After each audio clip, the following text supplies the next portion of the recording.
નમસ્કાર, Ram Ram. I hope તમે બધા લોકો બહુ મજામાં હશો.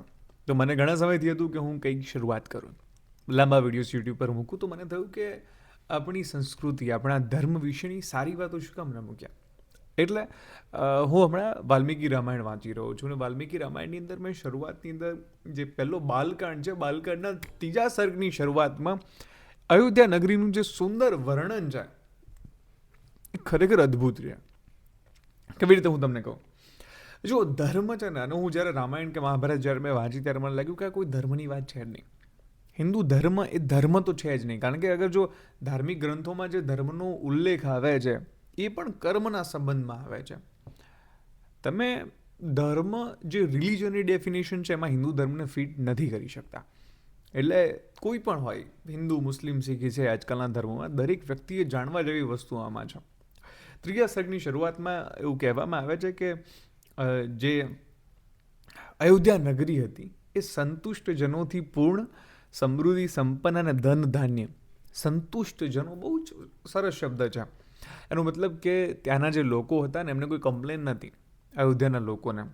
એના વિશે કહ્યું હતું કે મનુ મહારાજાનું વસાવી હતી.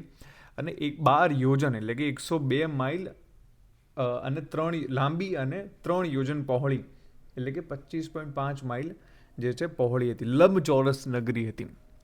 એક પ્રોપર જે શેપ એક તમે કોઈ સિટીને આપી શકો એવો શેપ આ શહેરનો હતો.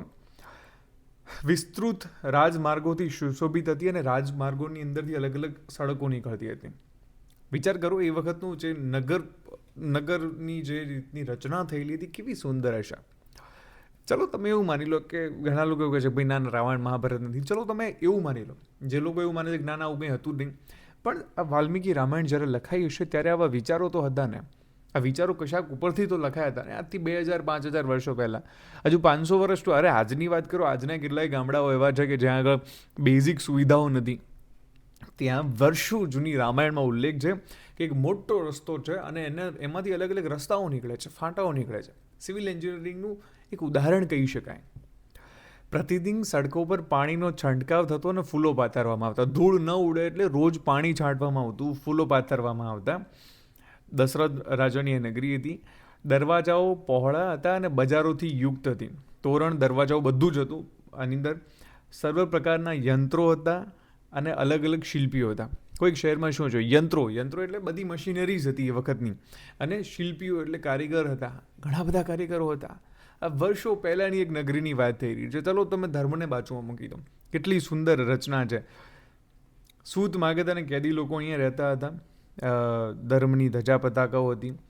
ઊંચી ઊંચી અટારીઓવાળા મકાન હતા. એટલે જે બે માળના કે મોટા મોટા મકાનો હતા એ વખતનું સિવિલ એન્જિનિયરિંગ.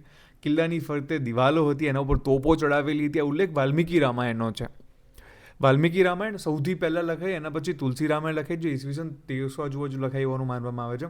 તો વર્ષો પહેલાં તમામ ઉલ્લેખ. મહિલા નાટક મંડળીઓથી યુક્ત હતી. એટલે જે નાટક મંડળીઓ પણ એ વખતે આર્ટ એન્ડ કલ્ચર પણ હતું. ઉદ્યાનો, આંબાવાડીઓવાળા વનોની નગરી હતી. ગ્રીનરી પણ હતી એ વખતે. એ વખતની વાત છે. લાંબા વૃક્ષો હતા સાલના, એટલે કે સાગ સાલ વગેરે જે આવે છે. દુર્ગમ કિલ્લાઓ અને ખાઈઓ, એના ઉપર જે આક્રમણ કોઈ કરી ન શકે. તમામ પ્રકારના પાલતુ પ્રાણીઓ હતા. ઘોડા, હાથી, ગાય, બળદ, ઊંટ, ખચ્ચર, આ બધાથી સમૃદ્ધ હતું અયોધ્યા નગરી. રાજભવનો સોની રંગના હતા. સુંદર સ્ત્રીઓ અંદર રહેતી હતી. રત્નોના ભંડારો હતા. 7 માળવાળા એટલે કે વિમાન ઘરોના મકાનો સર્વત્ર દેખાતા હતા. તમામ વાદ્યો હતા, ઢોલ, પખવાજ, વીણા, પણવ વગેરે. અને આ જે નગર હતું જેમાં દશરથ રાજાના નું જે નગર જેનું વર્ણન થાય છે, નગર કેવું હતું, તો એ નગરીમાં અલ્પ સંગ્રહવાળો કોઈ માણસ નહોતો. એટલે કોઈ એક માણસ એવું નહોતું જેની જોડે ખાવા માટે માંડ એક ટંગ રોટલો હોય. બધા ગૃહસ્થીઓ સિદ્ધિ સંપન્ન હતા. બધા જોડે બળદગાડા બધું હતું. એક બહુ જ સરસ, the best thing, I love it, કે અયોધ્યાપુરીમાં કામી, કંજૂસ, નિર્દય, મૂર્ખ કે નાસ્તિક મનુષ્ય ક્યારેય જોવા મળવો મુશ્કેલ હતો. કોઈ કામી નહોતું, કોઈ કંજૂસ નહોતું, નિર્દયી નહોતું, મૂર્ખ નહોતું કે નાસ્તિક નહોતું. કામી વા ન કરદયો વા નૃશંસ પુરુષ ક્વચિતમ દ્રષ્ટુ શક્યમયો અયોધ્યાયામ ના વિદ્વાન ચ નાસ્તિક. આજે ચોથા સર્ગની શરૂઆત થાય છે, એમાં આનો ઉલ્લેખ છે. તમે વિચાર કરો કેટલું સુંદર છે અયોધ્યા નગરી, કેટલી સુંદર અયોધ્યા નગરી છે, બરાબર, કે જ્યાં આટલું બધું મળે. આગળ વાત કરી, બધા જે અયોધ્યાવાસીઓ હતા ધર્માત્મા અને જીતેન્દ્રિય હતા. તમામ મહર્ષિઓ એમના ચારિત્રમાં નિર્મળ હતા. આજકાલના આસારામ બાપુ જેવા નહોતા. કોઈ પણ મનુષ્ય એવો ન હતો જેના કાનોમાં કુંડળ, માથા પર મુકુટ અને ગળામાં માળા ધારણ ન કરતો. એટલે જેટલા પણ લોકો હતા બધા સુખી સંપન્ન હતા. એવું હતું રામ રાજ્ય. કોઈ અશુદ્ધ અન્ન ખાનારો નહોતો, કોઈ પણ દાન ન આપનારો ન હતો. બધા લોકો દાન પણ આપતા, અશુદ્ધ અન્ન પણ ન ખાતા, સોનાના કડા પહેરતા. એક પણ માણસ એવો નહોતો જે યજ્ઞ ના કરતો હોય, નીચ સ્વભાવનો હોય, ચોર કે વર્ણશંકર પણ એક પણ માણસ હતો નહીં. તમે વિચાર કરો કેટલું સરસ નગર, કેટલા સરસ નગરની આ રચના કરવામાં આવી છે. હવે હું આ શું કામ કહી રહ્યો છું? હું આ એટલે કહી રહ્યો છું કે કોઈ ધર્મની વાત નથી. જસ્ટ બિકોઝ ઇમેજિન લાઈક કેટલા વર્ષો પહેલાં આવી વાત થઈ હતી, કેટલા વર્ષો પહેલાંની. તમે વિચાર કરી શકો છો આજે પણ કેટલાય ગામડાઓ એવા છે જ્યાં આવી વસ્તુ તમને ભાગ્યે જોવા મળે. તો મતલબ આપણું તો પતન થયું છે, આપણે ઉપર તો થોડે આવ્યા છે.